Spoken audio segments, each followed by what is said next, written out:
Thank you so much for everybody who's tuned in so far. We have a very interesting guest here today. I just want to say quickly, we're here at 802 Scoop in downtown Barrie. This is VDCTV. I'm live here today with VTGOP Chairman Paul Dame. Paul, thank you so much today for joining us. Thanks for having me on, Paul. Appreciate Absolutely. Absolutely. It's just really great to have you here. And I just want to say quickly before we get started, anyone who out there right now is listening, I just want to make sure that you can hear us, you can see us, you can write in the chat, you can join in on the conversation, just like you'd comment on anything. It's right below the stream, so if you want to join in, feel free. You are welcome to. We'll take your questions. We have plenty we can talk about today. But I want to just get right into it. Thanks again, Paul, for coming here. This is the first time you've been in this studio, right? You've never done Barrie Beat or... Nope. No, I'd love to. If I got an invite, I'd be happy to. Yeah, you definitely should.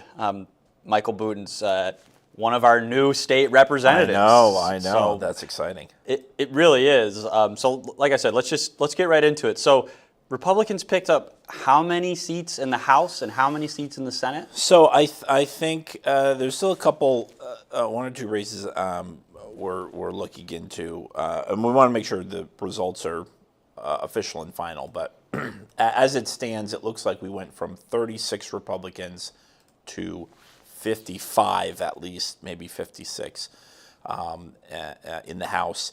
And in the Senate, we went from 7 to 13, almost doubled our Senate numbers. So massive pickups in both houses, almost 100% and close to 50% pickup. So before we started the show here, we were talking about maybe some of the things that might have caused this big... I mean, I'm willing to call it a red wave. Are you willing to call it a red wave? I'm willing to call it a red wave. I heard Pete Hirschfeld on Vermont Public call it a red tsunami. I've heard anecdotally from other people that Democrats called it a bloodbath. So that's not a word I'm going to use, but I've heard that was used on the other side of the aisle. But to my knowledge, it's certainly the largest gains that Republicans have had in a quarter century. I mean, in 2014, I was part of a major swing that we had. I think we picked up 14 seats in 2014. And that was a big deal, but we didn't have a Republican governor then. That was still under Governor Shumlin. And it was the same issues. It was affordability then. And when Don Turner was House Republican leader, that's what he was talking about. And that's what resonates with Vermonters. That's where Republicans have done well, is on those pocketbook issues. And it was no different this year in 2024. Yeah, I can think back to, I mean, I don't remember this. I was probably a baby at the time. When was the Take Back Vermont movement? Was that in 2000? Yeah. That was the year 2002. Yeah. Okay. So that was one of the last times that there was significant gains made for the Republican Party. But was it as big as this, or? Yeah, I don't know what their numbers were prior to that. Sure. I mean, they did take a majority in the House in that, so their total caucus size was bigger than what we have right now. But I think this is the largest. We're going into this January, we'll have the largest number of Republicans since that time, since we had a majority, I believe. So. Well, that really is incredible. So I kind of just want to go back to the question, though. What do you think caused this red wave here in Vermont? What happened here? I mean, I think there's a number of factors, and you could look at probably 12 different things that all were critical contributors, that if you take one or two of them away, this doesn't happen. To me, at the top of the ticket is that you have a Democrat supermajority that abused their power and stopped listening to people. That set the stage for everything else. When Democrats won 2 years ago, right? And we just talked about how well we did this year. It's good to put that in the context about how poorly we did 2 years ago. Yes. We had the lowest number of Republicans ever after the last election. So I think the first thing is Democrats got a supermajority and they abused it. They used it as an opportunity to engage in brinksmanship and try to play politics against the most popular governor in the country. And Vermont voters made sure that backfired on them. So I think that happens. And once Democrats got that supermajority, they started passing things that they knew that they never dared to try under a Democratic governor. Because I think there was a degree to which, even though Dems were close to a supermajority under Governor Shumlin, he kept them at bay. So they kind of had to work with him. They didn't feel that same level of cooperation with Governor Scott. And in fact, they felt more animosity. They're trying to put their digs in. You've seen a lot of the communications that came from the Democratic Party, with Executive Director Jim Dandenau calling Governor Scott an extremist, all kinds of very, very silly, A MAGA silly things. fascist, if I remember correctly. Yeah. I mean, just silly things that were just not connected to reality. Sure. And Vermont voters didn't appreciate the abuse of power. They didn't appreciate the sort of D.C. approach to the most popular governor in the country. And then Dems, once they had that, they sort of entrenched themselves in that supermajority. They started doing things that they would have never tried under a Democratic governor. And so we saw brand new payroll tax for the first time ever. We saw a 20% increase in DMV fees just because we hadn't raised them in a while. Not because we needed them, because we didn't, but just because we hadn't raised them in a while. And then the big one is we saw the clean heat standard, where you had more voters reaching out to their reaching out to their legislators than in any time in 20 years, and they were getting ignored. You had Senate Pro Tem Philip Ruth basically telling his senators to ignore the people that are writing to him, ignore the press, and stick to the plan. And I think that's why so you start that, and you start creating this tension between the elected and the electorate. And then a couple other things happened. We saw a number of retirements in the Senate, especially. Jane Kitchell steps down. Brian Campion steps down. And I think if Philip Ruth had not been so arrogant in his leadership and had approached working differently over the last legislative session, I think maybe you keep those two people in place. And they would have been a lot tougher to beat. Having those seats open, Jane Kitchell's seat we won, that we didn't get the seat in Bennington. But that created opportunities for us. And I think you even got to go back to 2022 when we did redistricting. Our Republicans in the Senate worked really hard to get a map that we knew could be favorable to us when certain people stepped down. And so Joe Benning gets a lot of credit. He gave up a Senate seat in Caledonia County that he used to have, and he ran for lieutenant governor. If he doesn't give that up in order for us to get the map that we have this year, I don't know if we get the same kind of results. Who knows what that map would have been like. So I think he gets credit. So there was a lot of stuff happening, and then obviously property taxes. And Democrats approached the property tax situation very much with a kind of shrug, like, well, what can you do? Yeah. Voters were very clear in March what they wanted to do. Yes. They wanted spending to come down. They wanted their property taxes to get under control. And many voters came out once, twice, 3 times to make their voices heard. And I know for years I've heard from voters that they've been plagued by apathy in Vermont because they feel like it doesn't matter. Like, I vote and nothing changes. And I think in March, people started to feel differently. They said, wow, I voted on my school budget. It made a difference. It made an impact. They came back and they shaved off 2, 3, 4, 5 million, depending on your school budget. So I think that started the ball rolling. Voters are recognizing my Democratic legislators not listening to me. I am making an impact at the voting booth in March, and that set things up for November. So we had a good climate to operate in. The number one issue on everyone's mind was property taxes. The Democrats kind of shrugged, said, we don't know what to do about it. What can we do?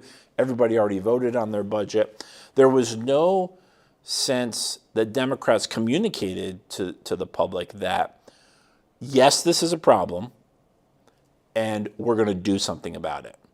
They were completely silent on those two things. They weren't willing to admit that it was a problem that needed to be addressed. They were just kind of like, well, this is how it goes, you know, and that wasn't acceptable to Vermonters. Oh, and the big takeaway always was when you'd have those conversations, it was always like, well, we need to provide the best education we can for our kids, which that's not even something that I would say Republicans disagree with. I don't think that they do. It just comes down to the basics of a campaign at this point, which is affordability. And I think you're seeing this across the state. People are talking about they can't afford to live here. Yeah. I just want to go back to Jim Dandino talking about calling Governor Scott the most popular governor in America, all kinds of names. And I've been on the receiving end of the Democratic Party and him ultimately attacking people. And I think it's probably for a lot of people paying attention and have been paying attention on the conservative side of Vermont politics, it's sort of vindicating to see what's happened over the past 48 hours. Yeah.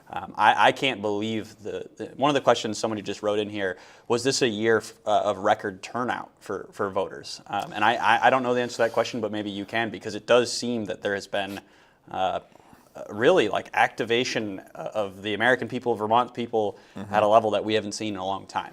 Yeah, I haven't gotten into the details on that in Vermont yet. I know that what surprised me about the early voting was we were kind of on track. It's hard to tell because, right, the only presidential year we've had was 2020, which was COVID, so that's kind of a misnomer. So it's hard to get an idea of where we are. We just don't have enough comparables for turnout under this new system that we're in, which is automatic mail-out voting. That's right. One of the things that I did notice early on before Election Day is we were seeing that the early ballot returns, a larger percentage of them were folks that we identified as swing or independent voters, right? There's no party registration in Vermont, so we kind of take our best guess on a lot of different metrics.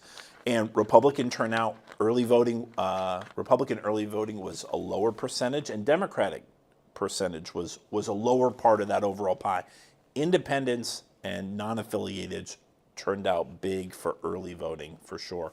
And I went to a polling place in Essex, a district I used to represent, and I saw a line out the door. I saw that. I never saw that in the 3 elections I ran in Essex Junction, 2012, 2014, 2016, never saw a line out the door like that.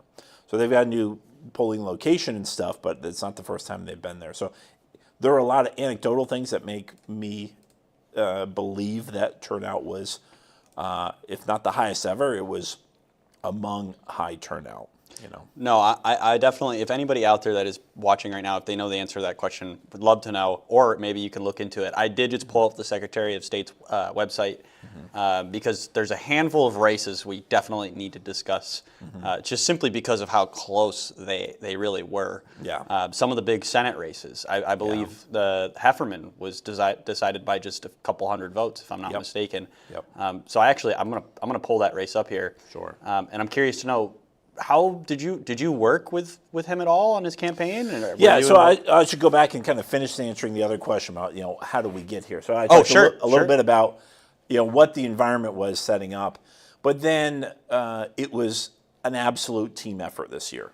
I mean, yes. I've never seen the party, the governor, House caucus, Senate caucus working together the way that we did this year, and we had tremendous efforts from a lot of our county parties. I mean, Franklin County has always been sort of the gold standard. That's one of the reasons that they now own every seat in Franklin County is held by a Republican. It's incredible.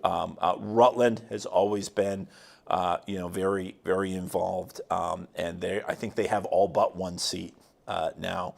And but other counties, I mean, Chittenden County and Grand Isle County was really important up for Pat Brennan's district. I mean, every county was much more involved this year in the recruitment process, right? Because if we don't have the pieces on the board, you can't win those races. And so they were helping to recruit people, get people involved. And not engaging in a lot of other distractions. Everyone was focused on the main issue, which was affordability. And the governor was more involved than ever before. Obviously, he did at least a dozen or so live events with our Senate candidates, with a couple of House candidates. He was more involved in endorsements. He was out there, even using some of his campaign funds not to help himself get elected, but to help other people elected. So the governor's team gets a lot of credit for that. So I think those were all things too. We had an environment that was good. We had a team that was competent and working together. I mean, I was meeting pretty much weekly with the governor's people and some of the some other folks that were helping to move the campaign in the right direction. So it was really a team effort this year in a way that I don't think we've ever seen before. No, I couldn't agree more. I have been involved with a handful of campaigns around the state, working with people, interviewed a ton of different people, and it's just so encouraging to see some of this. I just have pulled up here the John Rogers race with David Zuckerman. That's probably, I got to tell you, Paul, I can't say, I was very hopeful that John would win that race, but I'm not going to sit here and say I think 100. I wouldn't have put money on it necessarily. Maybe I would have because I really wanted it.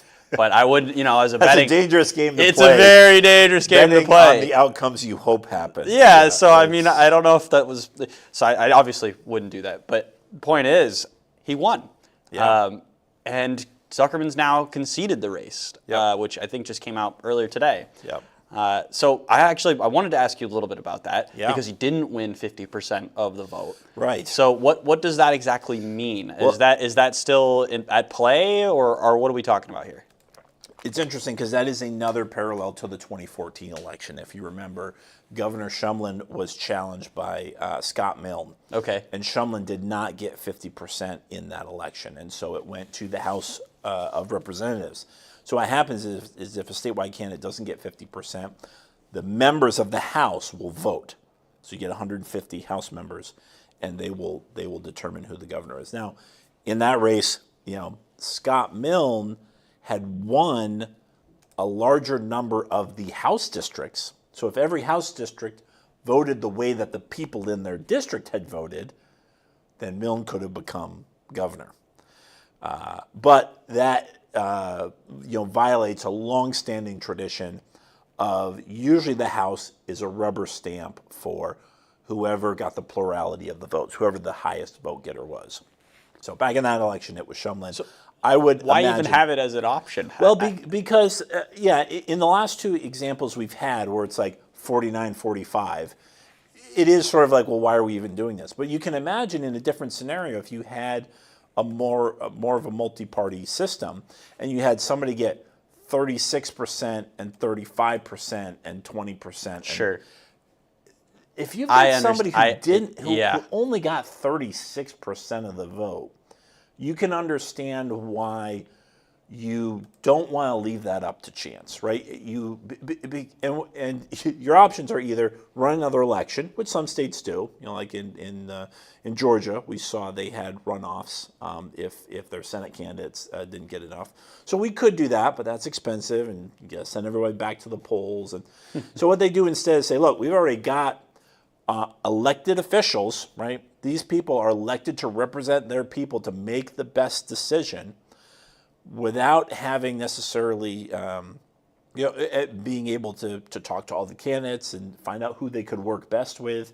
And so the idea was to empower the people's representatives to make that decision if the people themselves didn't choose a clear winner. So, like I said, in the last two examples, it's kind of perfunctory, but you can imagine if you had three candidates each getting about a third, right? If somebody gets 34, yes, and then 33, do you really give it to that person who won by 1%? Maybe you do, maybe you don't, but it was something that I think the founders said, let the House figure that out, because if you're a voter... If they need to, yeah. Right. Because if you think about it, if you're a voter and you want to avoid the process of another election, right, which I think a lot of people do. They do. The best way to get your voice heard is for you to talk to your House rep, right? sure. Because there's only Absolutely. going to be, most House reps are in districts of either 4,000 or 8,000 people. Maybe about half of those vote, so that's where you've got it's the most direct democracy that you have. You kind of go to your House rep and lobby for your choice in that case. But like I said, the last two elections where it's been an issue, it's been a 49-45 type scenario. And so the House reps usually just decide we're going with the top vote getter. Well, just looking quickly for people that don't know, it is John Rogers 46% and David Zuckerman 44%. And he today finally said, okay, I lost this race. Yep. I mean, Paul, one of my most vivid memories this year at the State House is sitting there with you and David Zuckerman in this not heated debate, but a playful and spirited debate, if you will. And just to think that he's not going to be there anymore. I mean, it's just like, wow, it's almost like he's a staple to the whole situation. I think this is the heart of it. Like, what does this mean for the Vermont Republican Party? Yeah. Well, I mean, first to go back to that, it's the first time in 20 years a statewide incumbent has lost. Wow. Vermonters love their incumbents. You've got to go. So that was 2004. Randy Brock beat Elizabeth Reedy for auditor after Elizabeth Reedy mentioned that she doesn't balance her own checkbook. Kind of a big deal when you're the auditor. And then before Why that, would you say that? What are you talking? And before that, you had Bernie Sanders beating Peter Smith for Congress back in, I think it was '94. So this is only the third time in 30 years or more that Vermonters have knocked out an incumbent. And so I think there's a number of things that play into that race, and I think that's another factor for why we did so well in the House and Senate. People knew that this was going to be a close race, and it got voters to turn out for that. I think there's a little bit both and, right? We also were contesting the largest number of races we had in quite some time.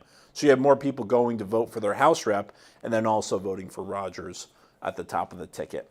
Yeah, I think it's a big win. For 10 years, the Vermont media has been constantly asking, is the Republican Party dead yet? Are they dead yet? Are they dead yet? And now we've got two statewide office holders, the top two spots. We've made major gains in the House and the Senate, revoking the veto-proof majority that Democrats have had. And I think part of it is we're starting to formulate a new version of the Vermont Republican Party that is more in line with where Vermonters are and where they want to see their government going. I think the Vermont Democratic Party has really become the Vermont Progressive Democratic Party. In the last two elections, they have continued to move more to the extreme, and Republicans have moved more towards the center. No, I think that's very, very well put. It's interesting because another part of what we were talking about before we started the show was take me back, right, to August, and how about even before August? Let's go all the way back to session.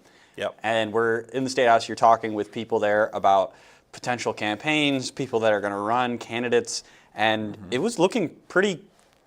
I mean, I don't bleak. know. Yeah, glum maybe. I don't know. It just didn't look like we were going to have a lot of candidates. And I mean, I can even go back to I think it was maybe late July or August, late August. I made this post on social media we don't have what is going on here, folks?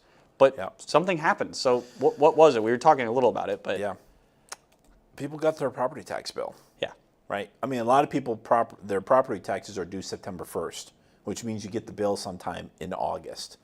And if you remember, in August, we set a record number of new candidates on the ballot. Oh, wow. It was getting in as a write-in, and we had a number of candidates do that. Michael Booten was in as a write-in. Todd Nielsen from Brandon, who defeated Stephanie Jerome, was a write-in. I should have been more prepared with the list, but a number of the people, Joe Luno. Was Keyser? Joe Luno was a write-in, I think. Keyser down in Rutland, I think, was. Yeah, I'm not. Yes, I think so. I'm pretty sure he was. You're right. Yep, on that one. So a number of folks who won were write-ins. They weren't even on the ballot in May, and they won in November. So that's another commercial for me to remind people, just because you get on the ballot late doesn't mean people won't take you seriously. Those guys ran serious campaigns once they got on the ballot, and people took them seriously. And so yeah, I think a lot of them were getting their property tax bills, or they saw, I hope somebody runs, nobody runs, and like, well, if there's no one else, I guess I've got to do it.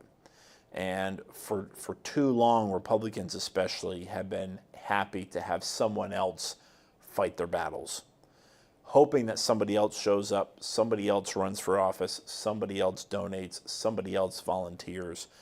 And I think what happened is a lot of people got desperate enough because they're in such difficulty in this economy. I mean, I don't know if we keep track of numbers like this, but I would be willing to bet there are more people in Vermont today working a second, a third. I even know one person is working a fourth job just to get by, and they're not living comfortably. They're just making it work, and that has caused a lot of people to get involved in a way that they never have before. So yeah, we set the table pretty lean in May.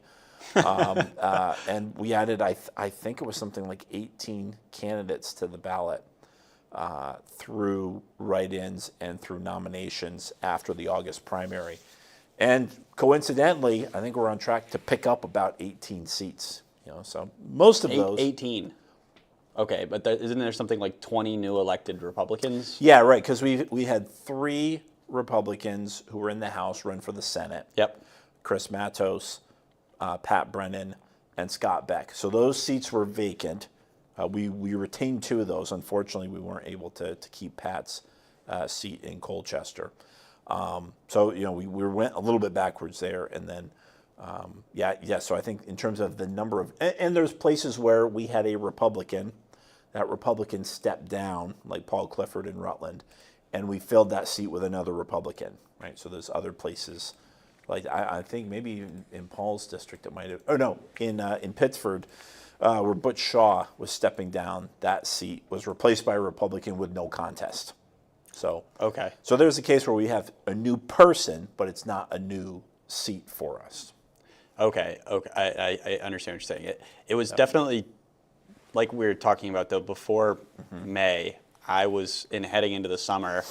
It was a little discouraging, and I will say, even once we got to the point where we did have a slate of candidates, I'm going to be completely honest, I did not expect this outcome. I made a prediction on Twitter. I said something like 3 new Senate seats, 5 to 10 new House seats, and John Rogers is going to win. He is going to win by a slim margin. I did say that. Yep. But I mean, that was like my hope, right? Like that was like I would love that to be true. And it was better than I ever could have expected. And I'm curious to know, working with the governor's team, working with any of these candidates, were they surprised by the outcome? Overall, we knew that we could. I'd say we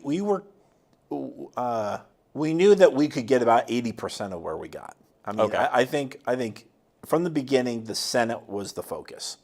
We saw, because of the vacancies, the new maps. Again, if you realize right now, Republicans hold every single member Senate district in the state now. Oh, wow. Wow, that says something huge. And it's one of the reasons Democrats hate giving single member seats, because what they do is they take a liberal urban center and they squish as many rural people into that same group so that they can control it no matter what happens. And they can run as a team with combined efforts and resources. And they can put 3 reps from the population center, and then the rural districts basically get no one.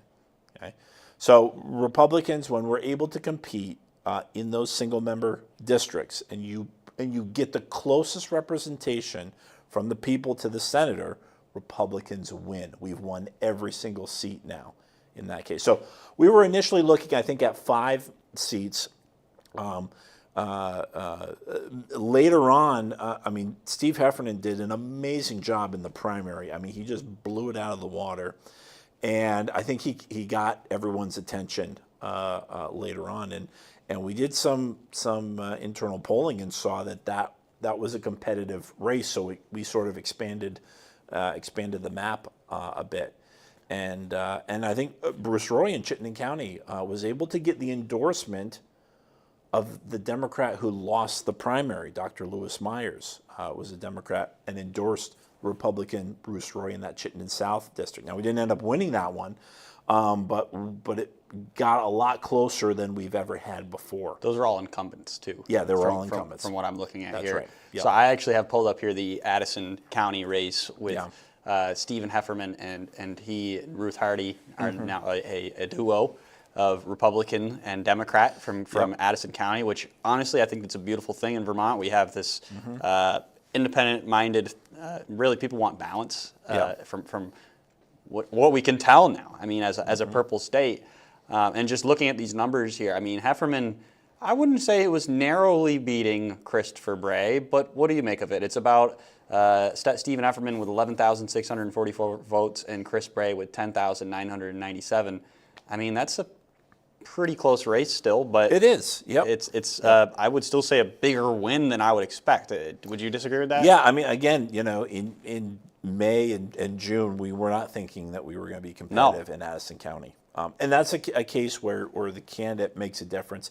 And you can't discount the impact that Landell Cochran had on that race, too. If you don't have Landell working as hard as he did, and he worked really hard. I was getting his ads. I get what you're saying. That's, like I've got family in Addison County when I go through there. And so, and having a strong second candidate, like Landell didn't win that race this time out.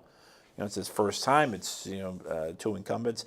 But he helped us win that other seat. And that's one of the things I often tell people when I'm recruiting. There's a number of ways you can have a positive impact. Obviously, the best way is you win. You beat the Democrat, and we flip that seat. The second way is you help someone else win. You help us flip the other seat. That happened. I had a strong running mate in my 2-member district when I ran and won in 2014. So there's other things that you can do to help move the ball forward, even if you yourself don't win. So Landell gets a lot of credit for being a great running mate for Heffernan as well. No, and I think that just goes back to the point we were talking talking about. He didn't get blown out of the water either. I mean, he didn't. It was very competitive. He's 2,000 a bit. I mean, 2,000 or 3,000 under Chris Bray, but I mean, that's not all these races. I mean, the top voter 11,713 votes, and the bottom vote getter 8,210. I mean, that's a fairly close race. Yeah. And all together, and that just shows that there was a need for change in Addison County. But to your point about people running and how that helps others. Yeah. This really was a group effort across the board. Absolutely. We've said for years, people have been saying there's no.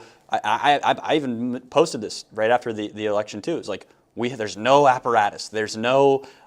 People said for years that the Republican Party is falling apart, or it's non-existent, or that they can't win. And I mean, I will say it sort of was kind of like a bang-up job skeleton crew, throw it together, and massive gains were made. Yeah. So talk to me a little bit about that. What were just some of the people out there that you worked with? I know you worked with the governor. Yeah. So I mean, Jason Malucci from the governor's team, and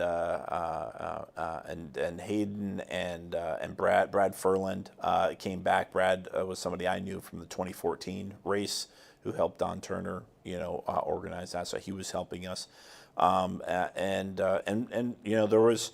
I didn't have any contact with folks, but there was this other group of donors, right, that have seen how bad things have gotten with the Democratic supermajority, and were investing in our candidates. Now, most of them didn't give money to the party, and I think my pitch would be, if they want to see those kinds of wins continue on through 2026 and continue to see a party shaped in the same direction of Phil Scott and John Rogers and Pat Brennan and Scott Beck and all these other people who have won, we can do more if we work together through the party apparatus.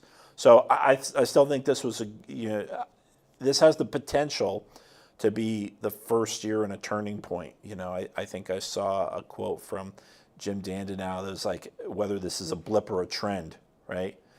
In 2014, it was a blip. We made massive gains, and in 2016 we gave much of them back. Yeah, which is it's due really, to it's really up to Vermont Republicans to decide. Are you, now that we got those gains, are you going to brush your hands and go sit back and hope everything else turns out fine? Because it won't. Democrats are going to come back. I'm telling you right now, because it happened to me. And they're going to work twice as hard 2 years from now because they got beat so bad. And who knows what the environment's going to be like in 2 years from now. It may not be as favorable. And so we've got to start being prepared now. I think there's a real case to be made that we could be talking about competing for a Senate majority, an outright majority in the Senate in 2026. But there's two things we got to do. We got to protect those 6 seats that we just picked up, because most of them are going to be very tough to keep. And then we've got to continue to reach out. And I don't think it's impossible for us to get 3 more senators in the next cycle. If we start now, we strengthen the ceiling of an apparatus that we have. We can build on these and get to a point where we can realistically talk about a majority. We can talk about it right now. I wanted to talk about it for this election. I'm talking to some donors, and people are not really that excited to like get out of the superminority. That's not really that sexy to a lot of people. When you're talking about flipping a house and gaining majority, that's when people really start to open up their checkbooks. And I couldn't honestly do that this time around. I just didn't think we had the pieces in place to make that happen. But 2 years from now, why not? And so where would you look at as places for where? I'm not going to give away all my secrets. Okay. But the thing is, it's neither will I. It's going to be. I mean, most people could probably figure it out if you look at the map. I think I know where to. But part of that is going to also rely on candidate quality and who do we recruit, right? I mean, the Chittenden Central district, we had no candidate. We had nobody, so you can't win. Is that Burlington? That's the Burlington-Winooski-Essex Junction. Yeah. You know. Well, that goes back to what you're saying, though. It's like we need people to start thinking about it right now. That's right. Yeah. And I mean, that's a tough race. You know, so if there was one Senate district I was going to have not covered, that would probably be the one. But who's to say? I think even in that district, especially this year, there are Democrats who don't like the fact that the progressives have taken over the party. I think that's one of the reasons that David Zuckerman lost, and why you had Democrat Peter Shumlin endorsing Republican John Rogers. Yeah. Because he felt like John was a centrist that was closer to where he was than the more progressive extremist David Zuckerman. And so I think, in that race, unless something changes, you've got Tanya Vahovsky, who is a literal socialist, right? A lot of times, and this is the problem I have with a lot of other Republicans, they call everyone socialist, so it doesn't mean anything. Yeah. Right? It's like the left calling everyone a Nazi. Like, nobody listens to you after a while. But genuinely, Tanya Vahovsky was endorsed by the Democratic Socialists of America, the same group that was supporting Nicolas Maduro, but thought the AOC was too moderate to endorse. Like this is the group that's endorsing a Vermont senator. So I think there are some Democrats, even in Burlington and Winooski, that when faced with that choice, would take somebody that's more moderate in an open election. I mean, I think it's really unfortunate the fact that Stuart Ledbetter couldn't win that primary because, again, it's only the most extremes that are voting in that primary. If he'd run as an independent, I would love to. I tried to give him a call and ask if he'd consider running as a Republican. I wasn't able to get through to him, but I maybe next time. Maybe next time, and I think that's the other thing too, is trying to make the party a place where people like John Rogers are welcome, right? Like John felt welcome enough this time to come across the line. He's probably frustrated enough too, more than anything. Yeah, and there's some people who. And the reason John was able to do that is he knew a lot of Republicans personally. Yes. He knew Pat Brennan and Phil Scott and Scott Beck and Casey Toof was his campaign manager. Yeah. So he had a personal connection with a lot of Republicans and knew that all the fear-mongering that happens on the national level, that's just not true of Vermont Republicans. No, it's not. And John knew that. He had a personal connection to other Vermont Republicans. Or even Republicans as a whole, honestly. I mean, Yeah, a lot of that stuff that I think we're starting to see, there's been a flip in perspective even here. But I would definitely agree that John felt like he could make that jump. And, going back to May, that's when he did all those big there's 2 rallies. And I think that's what got us here. I'll be honest, I think that was the start of something really, really big. Yeah. What do you think? Yeah, absolutely. It was that. It's that, and it's a case where the national level and the state level were both working on the same focus. It was affordability, whether it's inflation and cost of living on the national level, or it was property taxes on the state level. Those 2 emphases, I don't know, we're in alignment there. And oftentimes they're going in different directions, right? Like we're talking about single payer healthcare, and then nationally they're talking about the war in Iraq or whatever. Sure. So sometimes we don't have it, but this time that we did, and those issues were in alignment with the Republican Party. People trusted Republicans, especially Republican Governor Phil Scott. And this is the thing I've said in other places. After the 22 election, we kind of had a stalemate. The governor said, look, I've got a mandate. Every single town voted for me. And the Democratic legislature says, we've got a mandate. They gave us a supermajority. And so there was a stalemate where the Democrats, Governor Scott has been working across the aisle forever. He's always been in the minority when he was in the Senate. And he was lieutenant governor to a Democratic governor, right? So he's always been in a position to try to find the common ground. And what happened this time is the Democrats said, well, we don't have to find common ground with you anymore. And that's where they threw some of the worst legislation I think we've ever seen came down. In history. Yeah. It came down the pike. And so voters broke the tie. For 2 years, there's sort of been this battle, and voters said, we meant Governor Scott. He's got the mandate, not you 2 leaders from Burlington, right? Because, Joe Kowinski's in Burlington, Philip Baruth is in Burlington. So that's right. So I think there was definitely the rest of the state was saying, we don't want to be Burlington. We don't want to be led by Burlington anymore. We want Governor Scott, who is a tested, patient, passionate, sensible and responsible leader.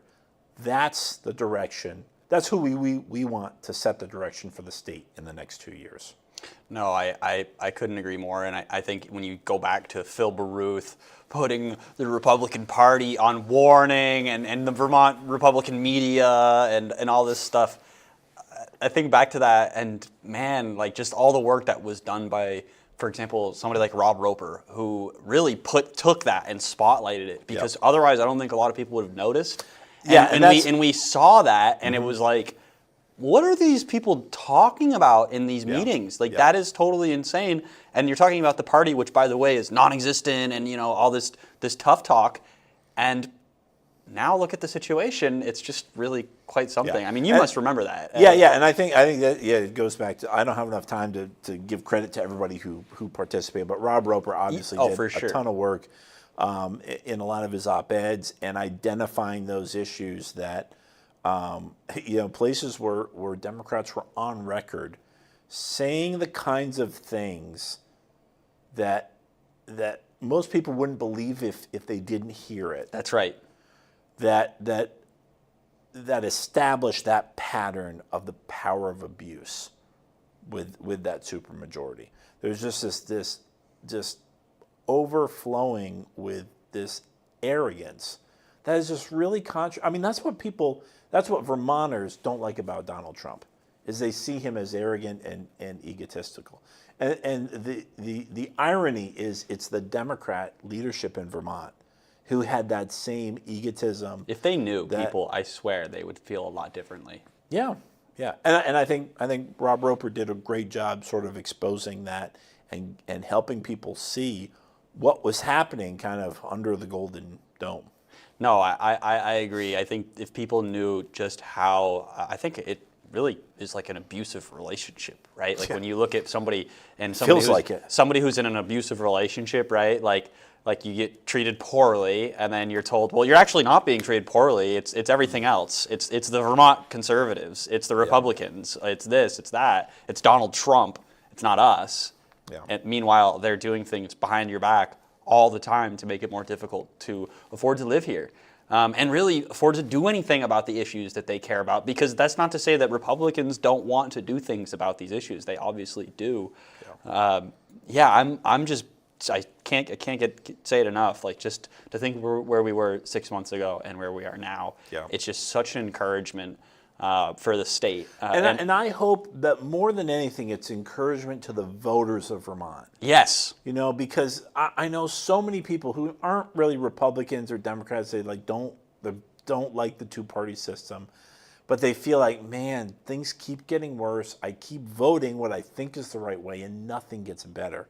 And I hope that this election gives them the confidence that their vote matters, that democracy works, and that their desire to see balance in the state is something that can be achieved when enough people do it. They actually, turn out, they vote early, they vote on election day. It can make a difference, and it made a huge difference this year.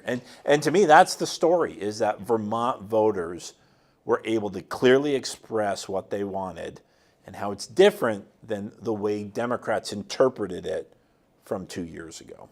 No, I think that's true. And going back to like the RNC, I know you were there, and I think that you saw this huge push across. And I want to talk about the national stuff, but we don't need to talk in depth about it. But when you look at the national response this year, I'm hearing in other state legislatures, there were Republican pickups, and even in the House and U.S. House and U.S. Senate, major Republican pickups once again. I think you saw this after being told that the elections are rigged and all this stuff for the past 4 years. I think the voters came out and said, we are going to be heard, and it was at a massive level. Whether or not, and I think we're going to learn all about that in the coming few years, but whether or not that's true doesn't really matter. People came out in mass across the country to use their voice this election season. I think there was an important change at the RNC that I saw going into the 22. Well, we'll back up. Kind of before the 2020 elections, it was totally normal for Republicans to chase early votes. When I was a state rep in 2014, we get a list every day of who had requested. At that time, you would request an absentee ballot. Sure. So you'd know who was trying to vote early, and who knows, maybe they're traveling or whatever. They want to get the ballot and look it over. Like, there's lots of good reasons to vote early. Make sure you get it done. And so we'd look over the list, and anybody who pulled the list, I was making sure that I sent them a personalized note. Because you knew if they asked for a ballot, they were probably going to vote it and probably going to do it before Election Day. And they took it seriously. Yeah, and it was something that was totally normal. There was no judgment, for Republicans chasing early voters. And after the 2020 election, I really think that we lost both Georgia Senate seats because Trump went out there and was crying foul about, the election's rigged. And it's like, if you tell people that their vote doesn't matter, then why are they going to bother to vote? Yeah. It was, in my mind, a foolish thing, and it cost us the Senate. And I don't think that problem really got fixed by 22. There was still a lot of voter apathy, like, who cares? I completely agree. I think, I know that at the party level, the party knew that is a losing message, and we have got to get Republicans voting early, whether it's mail-in or whether it's early in-person voting. We have got to change our messaging and our strategy on this. And I think that's something that I know a lot of people love to hate Ronna McDaniels because they only know what they read on blogs and tweets, but Ronna McDaniel is absolutely critical in changing that perspective at the RNC and doing a big push for what they call bank your vote. And I really love what Kevin McCarthy had said. It's like, look, when you're in a football game, you don't want to score all of your points in the fourth quarter. You want to get some in the first and the second and the third. And maybe you want to have a really big fourth quarter, but you don't want to put all your eggs in that basket. And so I think that was an approach that started shortly after the 22 elections at the national level, saying, hey, we're going to encourage people to vote early. And that's why you saw in Pennsylvania, it was insane, the amount of early voting that happened there. That's right. And the thing is, Critical state, too. What's that? Critical state, too, obviously. Yeah. Well, I think that's one of the reasons that they were working so hard there. It had their attention. And one of the things I don't think I realized until after the fact is that when you start winning the early vote battle, you encourage people to turn out, right? If Republicans are always, getting 40% of the early vote and Democrats get 60%, you're like, it's all over, right? If you're there the morning of election day and you're thinking, should I bother to vote? I hear the Democrats are already up 60-40. That can really depress turnout. Yes, it will. But when you hear Republicans are up 54-46, Yeah. You're like, whoa, we're winning. We gotta make sure we win. People want to get on the winning train. Yeah, of course they do. Right? The Trump train or whatever. Right. Yeah. They want to support whoever's in the lead. Sure. Often, or it's easier to motivate people if they believe that they're winning, and it's a lot harder to motivate them when they think they've already lost. Sure. So I think having a stronger early vote campaign in some of these other swing states was critical to engaging Republicans for additional day of voting. And I wouldn't be surprised if it kind of discouraged some Democrats. Actually, to that point, I think you're 100% right. It was almost like good politics out there, like good campaigning, positive messaging.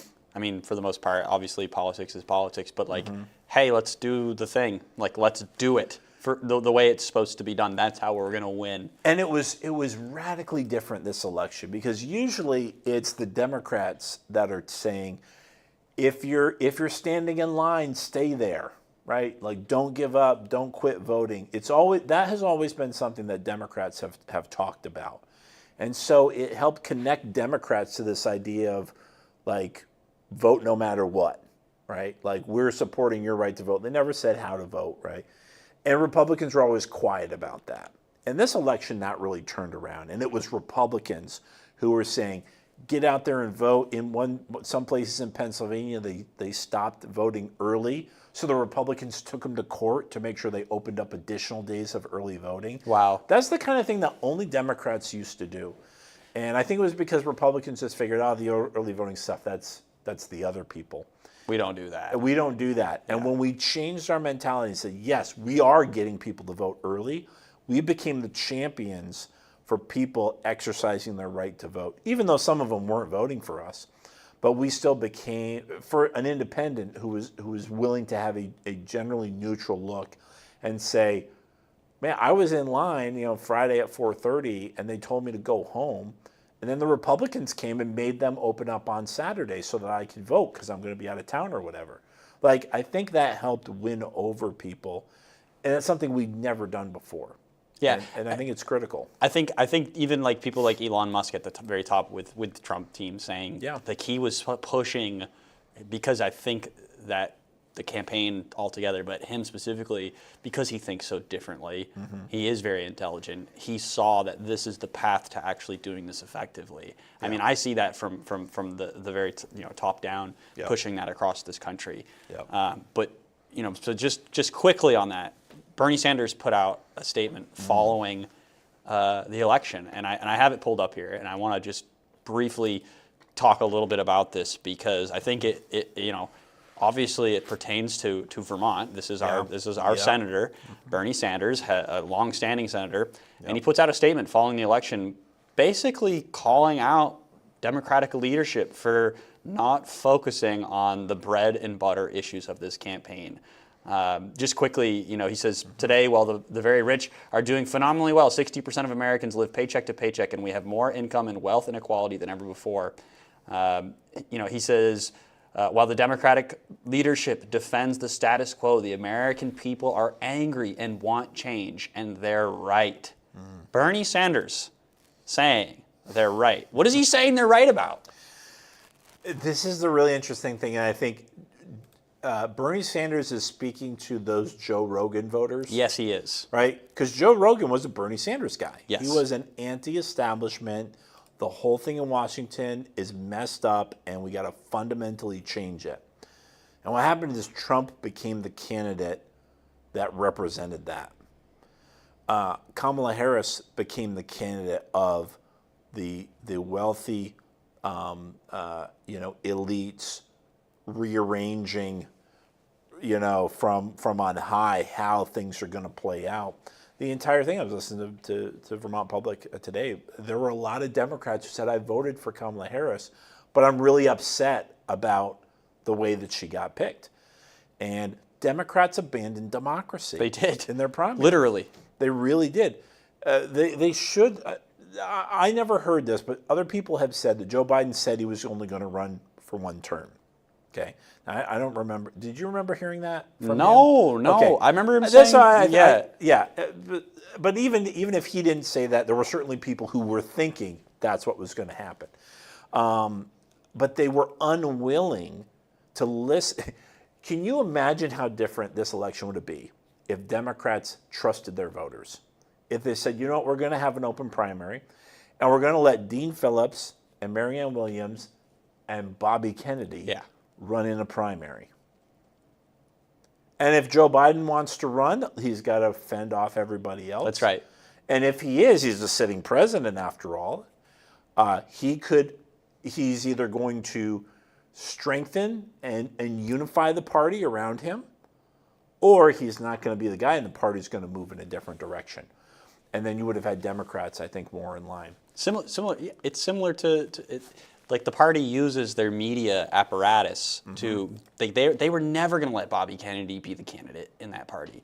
Literally never. I mean, even Bernie Sanders. I mean, in 2016, 2020, both times getting screwed by the superdelegates within the Democratic Party. But they can do that. At least he got to run. I think what happened is establishment Democrats saw what happened to Bernie Sanders, and they said, this was too close for comfort. We got to make sure nothing like this happens again.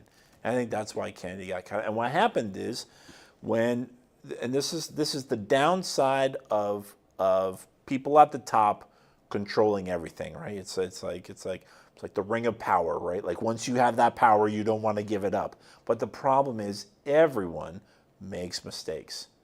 And the establishment Democrats made a critical error thinking that their best chance is to go with Biden. I understand why they made it, right? He's the only guy who beat Trump. That's right. I think that Biden helped keep some of those working class, white men, high school only education people that they lost this time. Yeah. And Kamala wasn't able to keep those people in their camp. No, she was very disliked amongst those types of people. Yeah.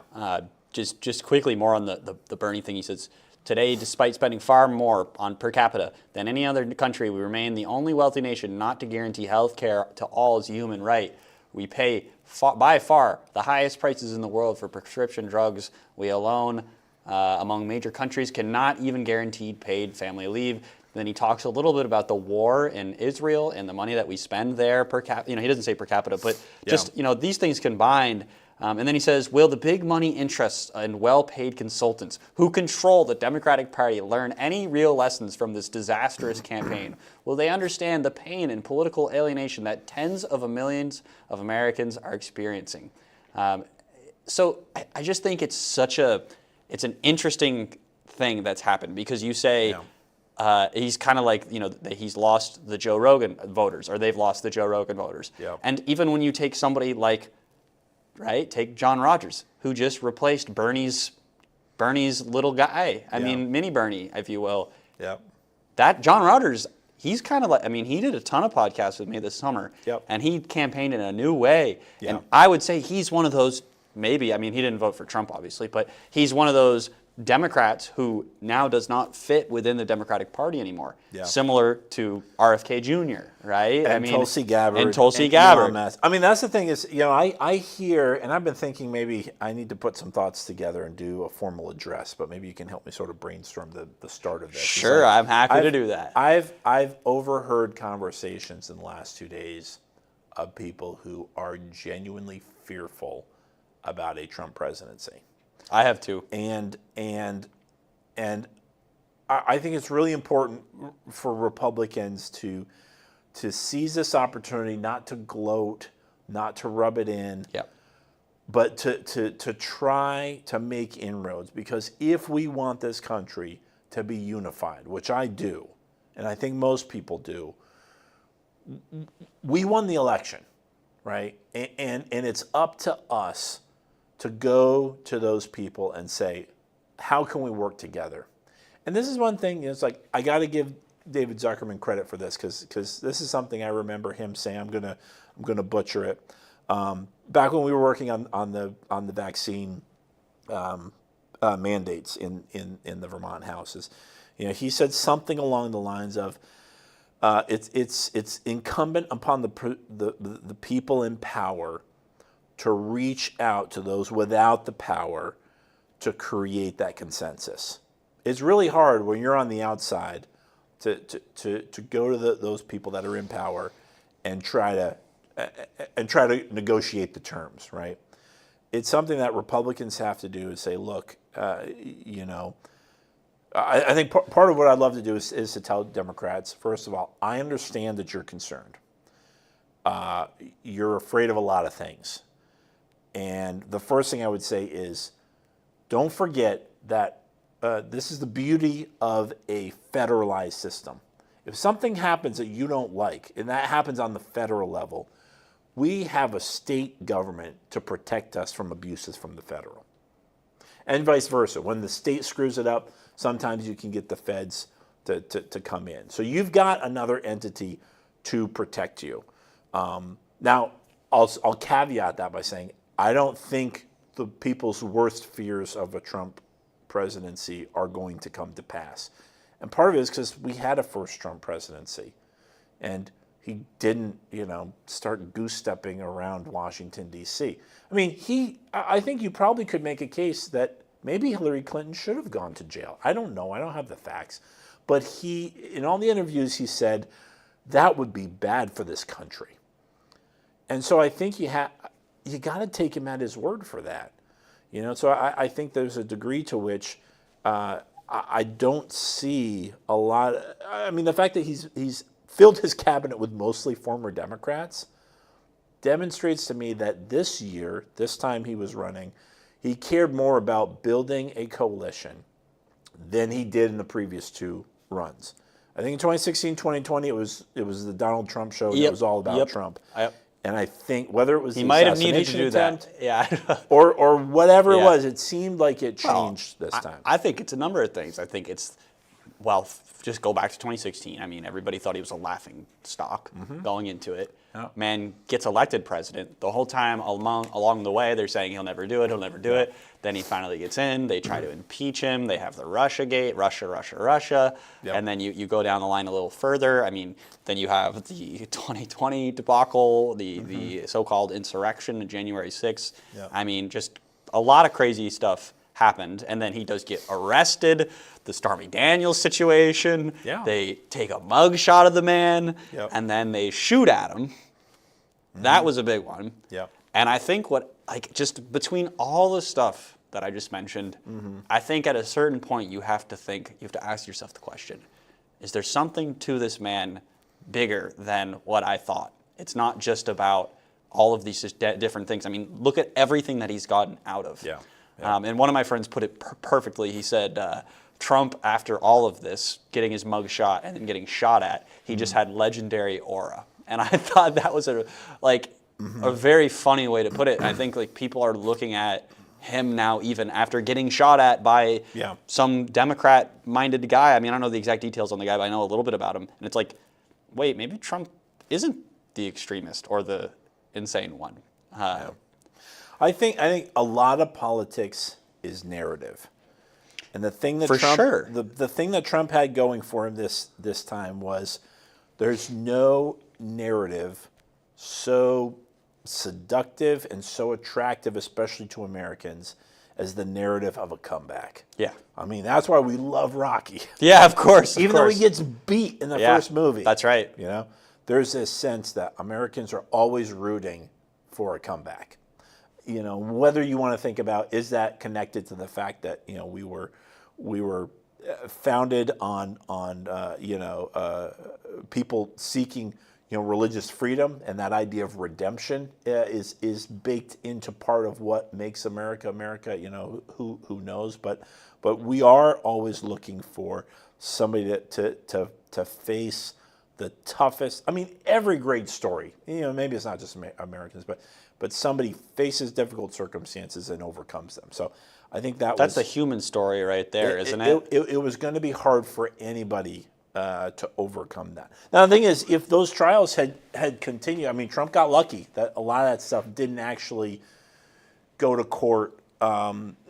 Especially some of the more serious things like the documents case or the Georgia election case. That stuff didn't happen before the election. I think it was to Trump's advantage that the things that got him sort of convicted felon status early on were things that most people, when they understood what the case was, they're like, wait, what? I mean, I think about what's his name, the Mr. Wonderful guy, Kevin Leary, was talking about the New York the real estate deal, and it's like, Trump basically got convicted because the court thought that his properties were worth something different than what he and the bank agreed to. And I think anybody who's in that business recognizes that is just unprecedented to do something like that if there's no complaint. Now, if he didn't pay back the money and the bank goes after him, then yeah, that's an issue. But Trump paid back all the money. So I think what happened, the first conviction wasn't the victory that Democrats wanted. I think they thought it was going to have a lot more street value than it actually did. And I think this is what goes into what made Trump so popular. Everyone has run into some stupid government regulation that seems ridiculous and seems contrary to the intent. I mean, you've got anybody who's tried to build a shed, it's more than 10 feet. Yeah. Like, everyone has had that experience. So frustrating. Where the government was just not the government, the bureaucracy. Yep. The bureaucracy. The hoops. Yeah, the bureaucracy has taken the place, has become larger than the thing it was meant to be. That's why our founders wanted a limited government, And I heard somebody else say, if you go back and you take all the MSNBC anchors and instead of saying threat to democracy, they say threat to bureaucracy. You can see why a lot of voters that didn't land on them. Sure. Yeah, it's like Elon Musk saying there's something like $2 trillion that could get removed from the federal budget. I don't know if you've seen him talk about that, but that seems like a lot of money. Yeah, I mean that sounds like and I'll say, I was somebody who was outside the legislation. Then I get in there and you start looking at the budget and you realize, okay, the ideas I had, I'm still directionally in the same place, but things that I thought were easy, it's not that easy. Are not that easy. No. So $2 trillion sounds like a lot to me. I mean, I don't think there's I think that the federal budget is something along the lines of $4 trillion total. Okay. I mean, cutting it in half. Maybe I could be wrong about the number, but he did say trillion. But I mean, I think you could take a couple $100 billion off the federal budget pretty easily, relatively. Yeah, I think so. I mean, it's going to be interesting either way. I don't know. I look at this cast of characters that they've thrown together. Yep. Some people are calling it the Avengers. I mean, that's one of my. I say that because I have a friend who has been following these elections for years, and he said this too. It's like this group of people that they've thrown together. You have Captain America, Super Trump, and billionaire Iron Man in the background, just totally revolutionizing the whole election. I mean, I think this is something that Trump did differently that won him the popular vote that he didn't get in either of the two elections. Is again one of my biggest criticisms of him in 2016 and 2020, especially in 2016. I was thinking, this guy is a CEO. He's used to being his own boss. He's a tyrant within his own structure. No one ever tells him no. Yeah. And it's going to be different when he goes into government. And I was genuinely worried about that in 2016. That's one of the reasons I didn't vote for him. But then you saw how things played out. And then I think more so in the 2020 campaign, some of the things he did to directly contradict that message were bringing in people that he doesn't agree with 100%, like Bobby Kennedy, right? And Yeah. he's very open about that. The liquid gold. Yeah, it's like, all right, I'm not going to put Bobby in charge of energy policy. But, and this is the thing, is it was not really in Trump's wheelhouse to care about food quality and health issues, which is like At all. That's a space that has been owned strongly by Democrats for a long time. Hippie liberal type, more like Bobby Kennedy. And this is the thing, is like, I'm really interested to see how this plays out in Vermont, because I think of that sort of anti-big ag and anti-big pharma perspectives are very strong in Vermont. They are, and if Trump adapts those, I'm really interested to see how Vermonters are going to respond to that. Are they going to be able to give credit where it's due and say, I didn't vote for Trump, but I'm glad that we're talking about sustainable farming practices, or I'm glad that this is happening? Or are they going to be continually so blinded by their hatred for Trump that they change their positions the way that they have on war? They've done that. That is the thing that I think, if you're a Democrat who was upset in 2004 and 2008 that Bush lied, people died, right? And you hate Dick Cheney for sending us into Iraq. And Liz Cheney. I don't know how you get excited about Dick Cheney and Liz Cheney supporting your candidate for president. That's such a great While point. Tulsi Gabbard, the anti-war veteran, is on the other side. I don't get. That's the thing, is the Democrats have really lost their position on war in this election. They used to be the anti-war party when it was the Republicans sending people in, and maybe under Obama it kind of softened, or I don't know what happened there, but this election is a complete reversal of where we were. It's a realignment. I mean, I think this is what we're seeing right now, is a realignment from a lot of folks, and I think, like, just to put the pressure on Bernie, if you're ever out there listening, maybe you sit down and have a conversation with Trump and his team. I mean, talking about the cost of healthcare and the cost of prescription drugs, how about eliminating those diseases altogether and getting at the root cause of those problems, which is toxins in the food, toxins in the soil, the air, the crops. We really need to get to the bottom of this. And I think once we start diving into that, we're going to learn a lot about our environmental issues too, which, Bernie, you've always been a strong advocate for solving.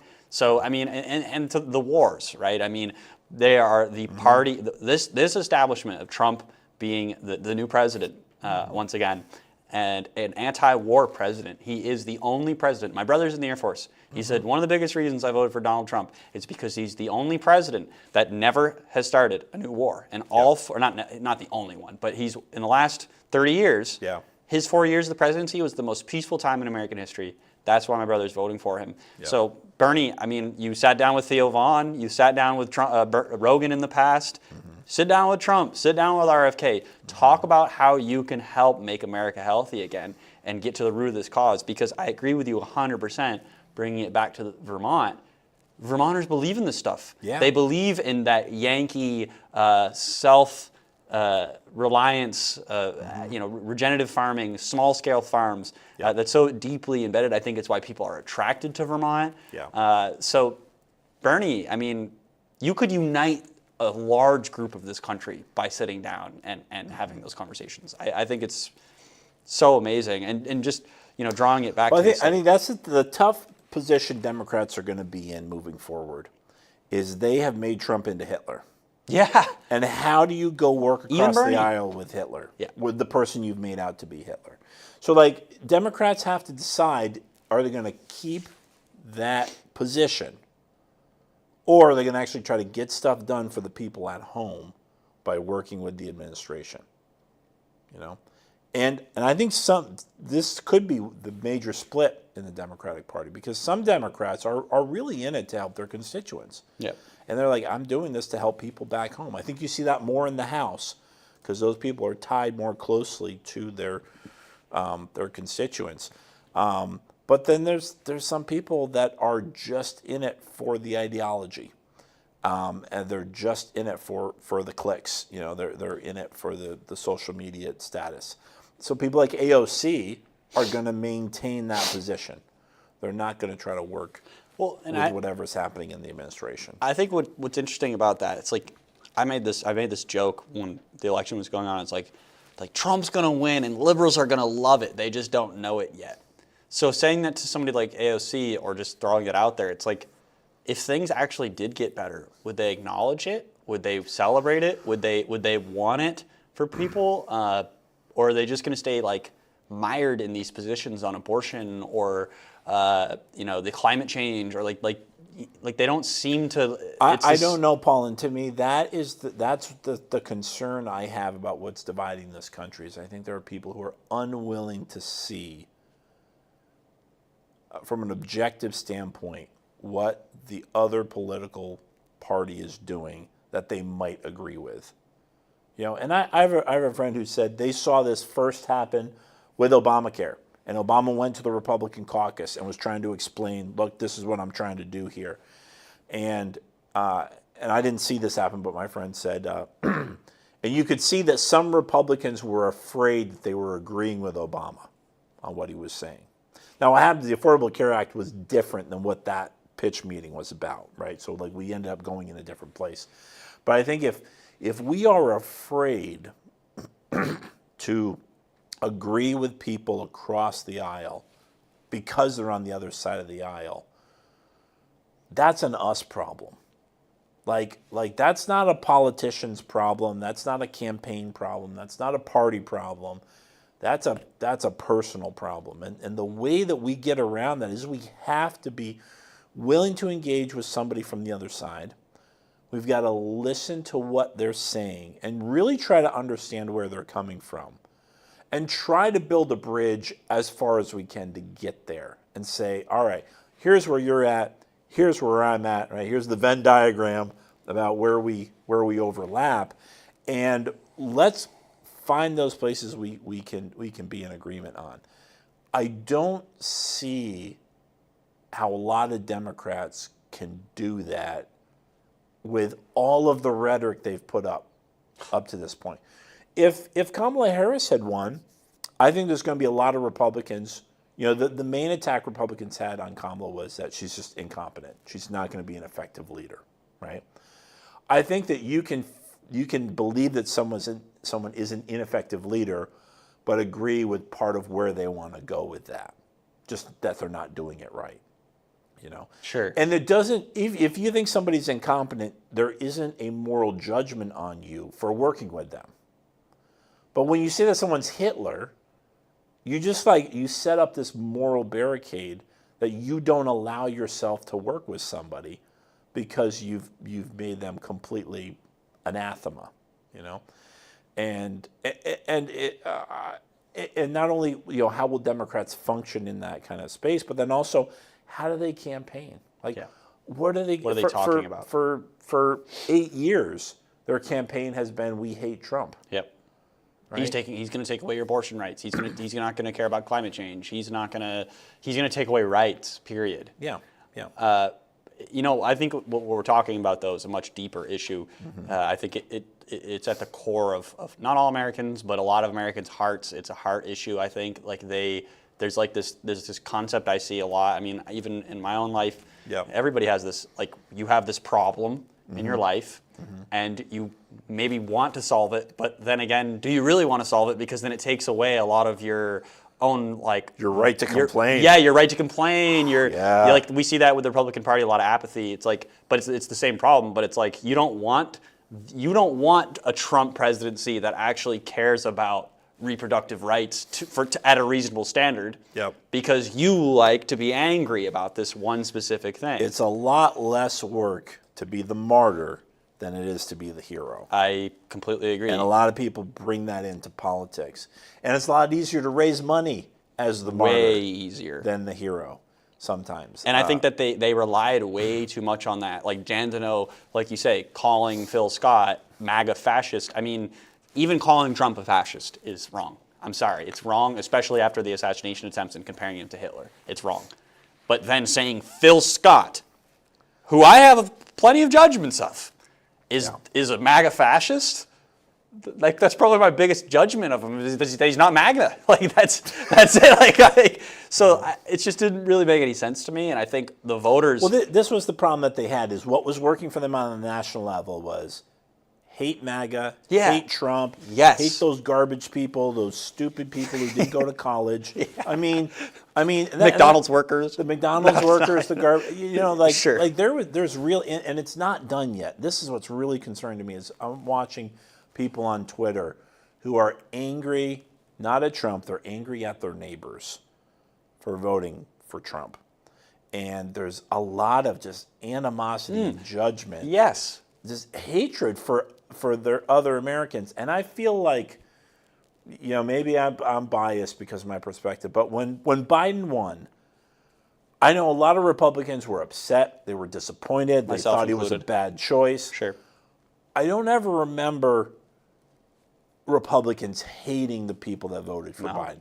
Worse, I think that in some cases they thought that people voting for Biden were uninformed, you know, were not paying attention, that they had a lack of judgment, but they didn't, I don't feel like they hated them the way that I see Harris supporters hating anybody who voted. Not just anybody who voted for Trump. I mean, I had this conversation a couple days before the election with some people. I have been a critic of Trump, you know. I've tried to be neutral. Like, where I've got a problem with Trump, I'll say it. And in the cases where I think he did something useful, like the tax Cuts and Jobs Act, that was good for middle-class people. I know Democrats don't like me saying that. But they put everybody who wasn't 100% hating Trump on the other side. And what they found out on Tuesday was that other side ended up being bigger. Yes. Because Lou Perez did this great series of vignettes, of videos, where he's like in an office setting, and he's like, you know, people are saying something about Trump, and they're just wildly exaggerating the truth. And he's like, well, that's not really what happened. It was actually more like this. And like, what, you're Hitler? It's like, no. I mean, I don't like Trump. I didn't vote for him. I voted for Hillary. But like, you're making me defend Trump because you just went too far against it. And it's like, this is the thing I don't understand about the media. Trump had plenty of legitimate faults that you could really nail down. If you just stayed to what was true, you could have tanked him. Or if you go back to 2016, if you just ignored him, right? I'm an old school Ron Paul guy. Like, the way they beat Ron Paul was they just pretended he wasn't there. I don't know what happened, why they were just licking their chops going after Trump, but they gave him so much attention. And again, well, it's like once you gave it to him in 2016, you couldn't put that genie back in the everybody bottle. Loved it. So I think they hated that they loved it. That's part of the same thing. It's the same thing. They love to hate him. And I think the fact and the media outlets, those national media outlets, are giving certain people what they want. Whether they know that they want it, they didn't, or whether they asked for it, are two different things, right? Like CNN. But they gave people what they were looking for. Sure. And I think again, it's an indictment on us. Like, what are we looking for, right? And for your audience is going to be mostly Republicans, right? But it's like, are you going to Fox News and OAN and Newsmax to look for what terrible thing the Democrat did to get upset about? Yeah, you love the feeling of being enraged about whatever stupid thing they're up to. Right. For the last 4 years, did you do that under Biden? We all do it. Yeah. We're all guilty of that to a certain degree, and it's a powerful thing once you start to become aware of that and not. And that's part of what I'm guilty of it. That's part of what I'm saying is we just won this election, so let's start breaking the cycle with us right now. Yeah, agreed. I think it's hard to break that cycle when you just lost. Very hard. And if we can be understanding of the other side. You're so right. And say, those people are not ready to come to the table. Like, they're just not, and we weren't, Republicans after 22, especially, especially for those non-Trump Republicans, like, we all had problems with 22, right? because we didn't win House and Senate seats that I think that we should have. So like it's hard to reach out in those cases. And the thing is, I don't know if Democrats really want to know what they did different, what they could do different, how they could grow their party, how they could bring people in, because it just seems like they're really intent on pushing people away that aren't 100% behind them. Like I said, like I didn't vote for Trump in 16 or 20. Yeah. You know, and people are like telling me I'm a bootlicking fascist when I'm pretty open about and when he announced he was running in 22, I said I don't think he should run. And then the heat that you get. And then the heat that I get from the Republican Party for saying shit like that. Yeah, and it's like I understand that, right? Because if you love Trump and I don't, like I understand why you don't like me. Like I get that. But it's like the people who didn't like Trump, and I said I don't like Trump either. And like, yeah, but where's your pitchfork? Like, yeah. I can't. It's to me that's why Trump won. I think that, like, you know, in 2020, Trump lost. In 24, Democrats lost. There are people who voted for Trump because they were just sick of how the way Democrats have been treating people is just totally different from what they actually. Well, we saw it in the State House. We saw it in the State House. And one of the big things I will say, too, walking away from this election, is watching the number of people that I know personally, and it's kind of too bad to say this, but the people that I know personally that have been sitting out there quietly, not talking about politics at all, and then for them suddenly to come out after Trump wins and start saying nasty things about Republicans and people that voted for him. I mean, I can think of specific examples. Obviously, I won't name names.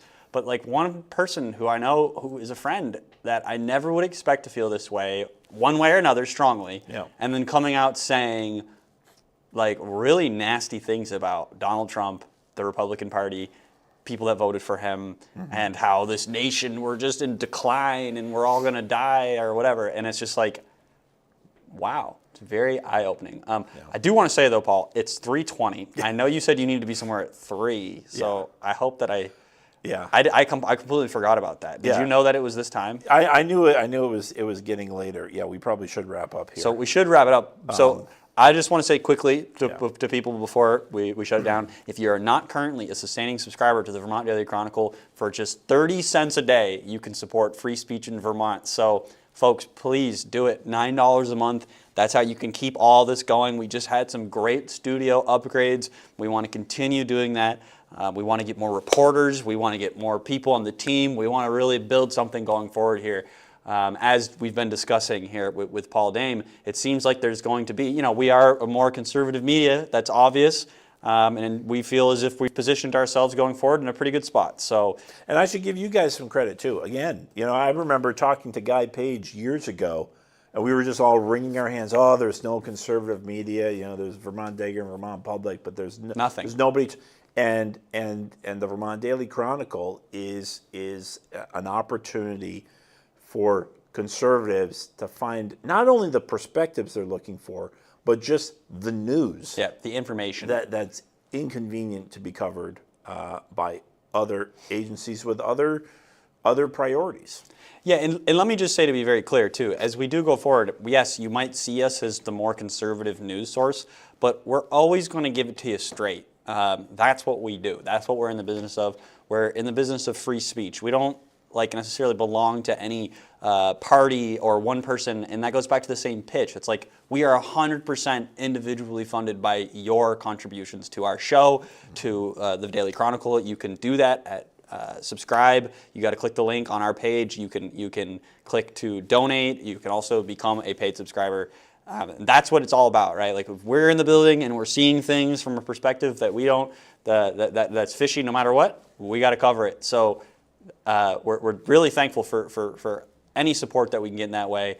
And Paul, I can't thank you enough for coming down here today and doing this on kind of short notice, especially following just such an amazing election. I mean, I can't say it enough. When I was sitting in this seat the other night with Guy and we were kind of like wrapping up the results at 11 o'clock, we were both just like, are we like gonna have fun this year at the State House? Is that It was a lot of fun. I have never had more fun on election night, even the night that I won.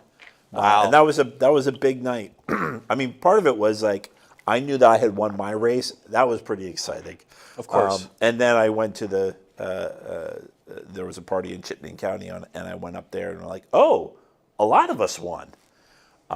This was a lot more fun because I think we had, first of all, we had bigger numbers, and so many people worked so hard together, which I think was also a difference from 2014. If we had the kind of teamwork in 2014 that we had this year, I bet those numbers would have been bigger too. I think the beauty of what happened really was the underdog, which Americans also love that underdog comeback story. Yep. But the beauty of it was like just small town, community-oriented people Yep. with big hearts, putting in the work, grassroots, just getting it done. Yep. And they did it. And I couldn't have seen it going this well. And I'm so overjoyed, and I'm so thankful to have you here sitting with me talking today, because we've done a few of these, and this is one where I think both of us walking away from it are going to say, okay, this is kind of exciting. This is going to be a big year. So anything Yeah, but else? now the hard work starts. That's right. That's right. Because like I said, I'm going to end with where I started with a warning, is that if Republicans don't continue to listen to the people that just elected them, and they take for granted the wins that we had, because we had the wind at our back this year, and I don't know what the situation is going to be 2 years from now.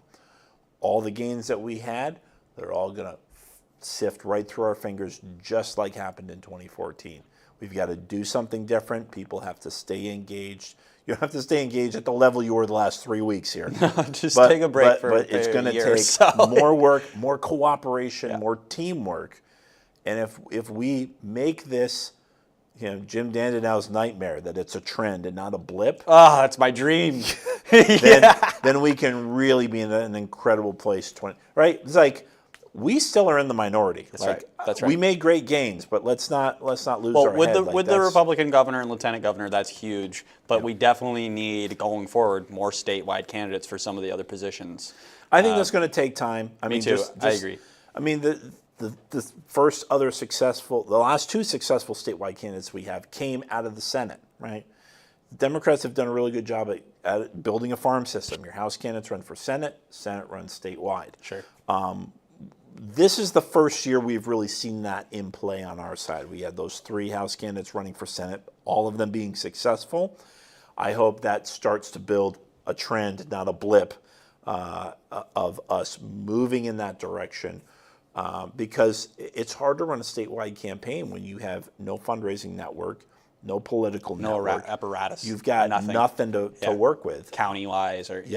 No, and this year they are going forward. I think they definitely will. I mean, even like in Windsor County, we saw even your favorite county, one of the best. I mean, we saw a bunch of House seats get picked up. Yep. And you can look around. You can look around the rest of the state. Windsor, Orange County was strong. Yep. I mean, Orange County, Larry Hart.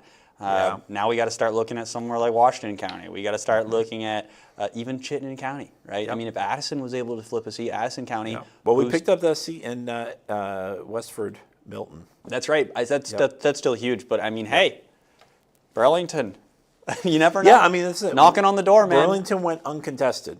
It did. Not It a did. single- Well, not the a Senate single- seat, but the House seats, all the House seats went uncontested too. Oh wow. Yeah, Burlington. Oh, I didn't know that. Yeah, that's something we've got to fix. Okay. In the future. Well, anyways, Paul, I'm sure we could keep talking, but Yep. let's wrap it up. Thank you so much for coming on. Thank you everyone out there for tuning in. This has been an episode of VDCTV, and we look forward to doing more.